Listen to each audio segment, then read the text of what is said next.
Sœurs et frères dans le Christ, bonjour et bienvenue à cette méditation en ce deuxième dimanche du temps de Carême. Le texte que nous écoutons aujourd'hui, la première lecture, nous raconte l'histoire particulière de l'alliance que Dieu stipule avec Abraham. Ce qui est intéressant, c'est la manière de stipuler l'alliance. Quand deux chefs de tribu étaient d'accord pour avoir un pacte, aujourd'hui nous dirions un pacte, et ce ne serait pas différent de l'alliance entre un homme et une femme dans le mariage, des différentes formes d'alliance qu'on contrat. Un contrat, c'est en fait un contrat aussi.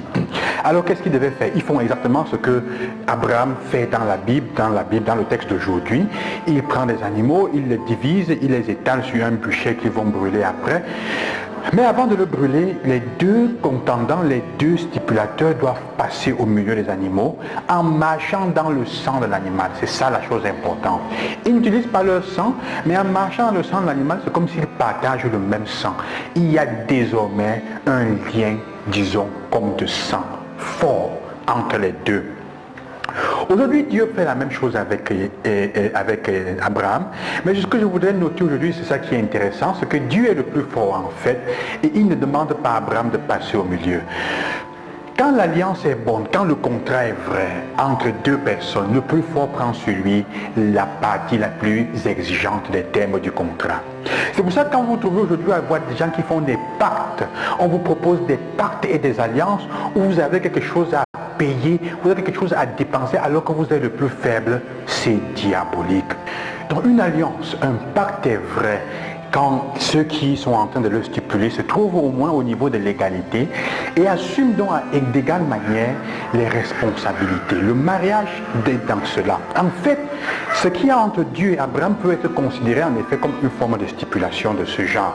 Mais Dieu qui est le plus fort ne demande pas à Abraham d'assumer des termes qu'il ne peut pas subir. Il ne peut jamais être fidèle avec Dieu. Alors Dieu est l'unique qui passe. C'est ça la chose que le Seigneur veut nous faire comprendre d'abord, qu'il est celui qui prend en charge notre vie. Il est celui qui nous donne ce de quoi nous avons besoin. Et à nous, il n'est demandé qu'une seule chose, d'y croire. Et croire et avoir la foi, ça veut dire agir en conséquence. En effet, on dit qu'Abraham était un homme juste. Pourquoi est-il juste? Parce qu'à la fin, finalement, c'est l'homme dont la volonté, dont le projet et dont la conduite sont accordées au projet de Dieu, sont insérés dans le sien. C'est en effet cela. C'est ce que Dieu demande aux mariés quand ils sont là et il stipule avec eux l'alliance dans la fidélité. C'est pour ça le sens du mariage religieux. Le sacrement mariage religieux, c'est l'homme et la femme qui présentent leur projet devant Dieu. Lui, il s'engage à être celui qui va tenir la fidélité et l'indissolubilité. En effet, en passant, l'indissolubilité du mariage religieux ne repose pas sur les épaules de la femme et de l'homme, mais sur la fidélité de Dieu qui s'engage avec eux de façon unilatérale à les aider à construire. Mais est-ce que vous prenez la peine souvent, comme homme, comme femme, ensemble, de vous tourner vers Dieu, avec qui il y a eu cet engagement, ce pacte, cette alliance pour votre bien, pour lui demander de vous aider à résoudre les problèmes? C'est souvent rare et c'est difficile. Donc c'est déjà ça. Quels sont les genres de pactes que nous avons entre nous, dans la parole, les relations, dans le quotidien? Est-ce que toi qui es le plus fort, l'aîné, toi qui es dans les affaires le plus puissant, est-ce que tu donnes à l'autre la possibilité de sortir de cette relation, de cet accord, avec un avantage vrai et réel pour lui-même? L'évangile, quant à lui, nous parle de thème fondamental, la transfiguration. Jésus qui change, donc le visage, dans la prière, il brille. On a cette autre dimension. Quand tu as rencontré Dieu, tu ne peux en sortir que transfiguré. Jésus, en effet, rencontre sur le Sinaï, et Luc nous décrit cette scène en disant qu'il rencontre Moïse et Élie.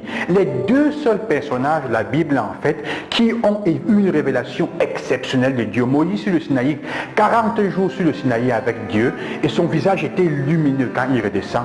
Et Élie, qui voit Dieu de dos, après 40 jours de désert, il arrive à l'Horeb. Alors, ça veut nous dire quoi?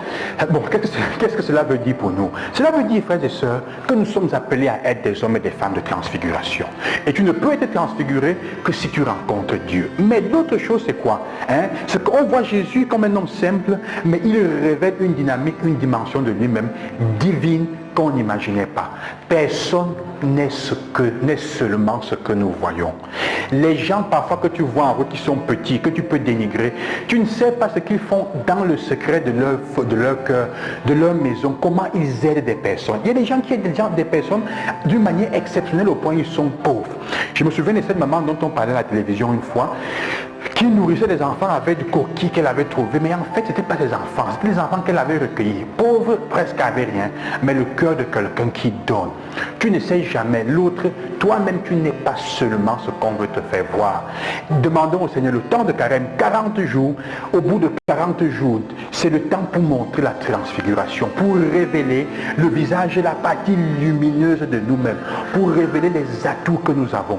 C'est facile de voir ce qui ne va pas, c'est facile de révéler la dimension cachée, la dimension du mal, hein, la dimension des défauts que nous avons. Mais seras-tu capable, au bout des 40 jours, de montrer la dimension qui a été illuminée, transfigurée de ta personne? Qu'est-ce que tu veux comme transfiguration? Qu'est-ce qui va changer? Qu'est-ce qui va se révéler? Plus que changer, se révéler. La partie brillante, lumineuse, illuminée de ton caractère, de ta vie. Est-ce qu'elle va se révéler au bout de ces 40 jours pour se manifester? L'unique façon de le faire, c'est seulement écouter la parole de Dieu. Le texte nous dit, écoutez-le. Il faut écouter ce qu'il dit. C'est rencontrer Dieu comme Moïse et Élie, pour que en nous se révèle, notre vie révèle cet autre aspect de transfiguration. Donc nous sommes invités, frères et sœurs, à être une transfiguration dans la vie des autres. Quand tu rencontres quelqu'un, tu es entré dans la vie de quelqu'un, depuis que tu as épousé cette femme, cet homme, que tu connais telle personne, est-ce que sa vie en est transfigurée? Est-ce qu'elle est illuminée? Nous sommes appelés à entrer dans la vie des autres pour la transfigurer, l'illuminer, la rendre meilleure. Mais cela se fait à condition que toi, au bout de ces 40 jours, tu puisses voir dans ta vie ce qui est transfiguré. Propose aux autres une capacité positive. Ne vois pas le mal. Si à la fin de ce carême, tu ne vois que ce qui est mauvais qui t'a été révélé, tu as échoué ton carême. Il faut que tu démontres, on voit l'illumination que tu as rejoint dans un domaine de ta vie. Bonne journée, bon dimanche, bonne semaine aussi, que le Seigneur vous accompagne et vous bénisse.